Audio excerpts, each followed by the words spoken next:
Shalom, all praises to Yahweh, Ba'ashem Yahushai, Ba'ashem Rakar Kadash. Double honors unto the apostles and elders of Great Millstone who rule well, and shalom to the hopeful elect. This is a biblical commentary on the book of Matthew, the 14th chapter, starting from verse 1. At that time, Herod the Tetrarch heard of the fame of Yahushai. Okay, now Herod was a part of a tetrarch, meaning, I believe, rulers of four, basically. So you had four different rulers of the Herodian dynasty that bear rule underneath the Roman Empire between the four of them. Reading on, verse 2, and said unto his servants, this is John the Baptist, he is risen from the dead. Now what you have to understand is Herod, the Herodian line, goes back to Esau, Edomites. And it tells you that just shall live by faith. Okay, the spirit that is up in him is not upright in him, but the just shall live by faith. And the spirit that's not upright in him is speaking of Esau. All right. Now Esau, this shows you that back then he had to this man, the Edomite, had the understanding of reincarnation, which some Israelites of today have a hard time grasping that same understanding. Okay, this was common knowledge back then. All right. See, he knew it, but it don't mean he has to believe it, or not so much believe it, but it didn't stop him from being wicked. Okay, but the point is the point. Okay, that reincarnation is a common thing that was known back in those times, and he believed that John the Baptist had come back when he heard the works of Yahweh Shai, and therefore mighty works do show forth themselves in him. For Herod had laid hold on John and bound him and put him in prison for Herodias' sake, his brother Philip's wife. For John said unto him, it is not lawful for thee to have her. Okay, because John was basically saying, look, if you're going to call yourself a Jew, which he was going around proclaiming, he said, well, then you're going to have to subscribe to the customs of the Jew. Okay, basically the law of the covenant. That's why he rebuked him according to the word, and told him, look, it ain't lawful for you to have your brother's wife, man. All right. But basically, it goes on saying, when he would have put him to death, he feared the multitude because they counted him as a prophet. Okay, so now what you gotta understand is when you read the book of Mark, the 6th chapter, it basically speaks about Herodias and how she basically had a quarrel with John because of that. And really, she was the one that really wanted to get John killed and murdered, all right, for what he said. Because it says in the word, all wickedness is little to the wickedness of a woman. And it says from women comes wickedness, because they're great wickedness. So it even shows you the dynamic that, Eve is more wicked than Esau. And that goes hand in hand with Jeremiah 2 and 33, where it says about, why trimmest thy ways to seek love? Now you've taught the wicked thy ways. Because basically Jacob's so wicked today and through many generations that basically the way they Esau's taking notes of how to be wicked from Jake, man, who actually meant to be the righteous. All right. So verse 6. But when Herod's birthday was kept, the daughter of Herodias danced before them and pleased Herod, whereupon he promised with an oath to give her whatsoever she would ask. And she, being before instructed of her mother, said, give me here John Baptist's head in the charger. See, and that shows you that quarrel, she was holding that against John for a very long time. All right. And that shows you the life of a prophet, man. The life of a prophet basically is to rebuke them in the gate, man. Rebuke and reproof, okay? And basically, that's why really a prophet is above is above kingship, because they're the direct line of contact to the Most High Power. They're the mouthpiece for the Heavenly Father. So whatever they say is coming from the judgment seat of the Most High Power, not some judgment seat upon earth that was made of men, basically. This is the Most High's order. So because he said those words, they bound him in jail. All right, that shows you the lifestyle of a prophet, man.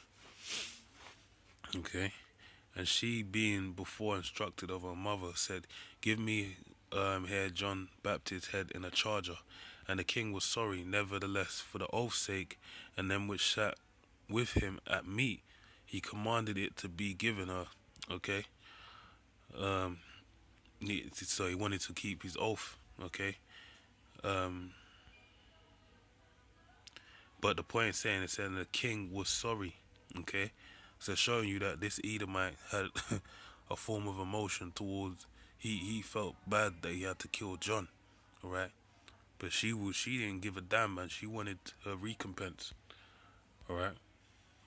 Um, verse 10, and he sent and beheaded John in the prison, and his head was brought in a charger and given to the damsel, and she brought it to her mother. So she wanted to see his dead head and, talk shit within herself about how, how he ended up for rebuking her. When really it wasn't him, John the Baptist, he was a messenger. It was the Most High, Yahweh, okay? Bar Shamra, Yahweh Shai, Bar Shamra Kadash, that basically made that judgment, which was according to the word, alright? Verse 12, and his disciples came and took up the body and buried it, and went and told Yahweh Shai. When Yahweh Shai heard of it, he departed thence by ship into a desert place apart. And when the people had heard thereof, they followed him on foot out of the cities. And Yahweh Shai went forth and saw a great multitude, and was moved with compassion toward them, and he healed their sick. And when it was evening, his disciples came to him, saying, This is a desert place, and the time is now past. Send the multitude away, that they may go into the villages and buy themselves victuals. But Yahushua said unto them, They need not depart, give them to eat. And they say unto him, We have here but 5 loaves and 2 fishes. He said, Bring them hither to me. And he commanded the multitude to sit down on the grass, and took 5 loaves and 2 fishes, and looking up to heaven, he blessed and brake, and gave the loaves to his disciples, and the disciples to the multitude. And they did all eat, and were filled, and took up the fragments that remained, 12 baskets full. Right? So from 5 loaves and 2 small fishes, they were able to take away after 5,008, 12 baskets to fill to the brim worth of the fragments of it. Alright, what was made by Yahweh Shai through that miracle. And they that had eaten were about 5,000 men, beside women and children. And straightway Yahweh Shai constrained his disciples to get into a ship. Alright, and to go before him unto the other side, while he sent the multitudes away. And when he had sent the multitudes away, he went up into a mountain apart to pray. And when the evening was come, he was there alone. But the ship was now in the midst of the sea, tossed with the waves, for the wind was contrary. So basically, the disciples crossed into Sea of Galilee, and basically a storm came while they were in the midst of the sea, and it's being tossed and fro to and fro through the midst of that sea. All right, verse 25. And in the 4th watch of the night, Yahushua went unto them, walking on the sea. And when the disciples saw him walking on the sea, they were troubled, saying, It is a spirit. And they cried out of fear. So they thought they saw a spirit just walking on the sea while they're in the midst of a storm. And they thought, yo, we're about to go. But straightway Yahushua spake unto them, saying, Be of good cheer, it is I, be not afraid. And Peter answered him and said, Lord, if it be thou, bid me to come unto thee on the water. And he said, Come. And when Peter was come down out of the ship, he walked on the water to go to Yahushua. Alright? So he walked on the water as well. Alright? But when he saw the wind boisterous, he was afraid and beginning to sink. He cried, saying, Lord, save me. Alright?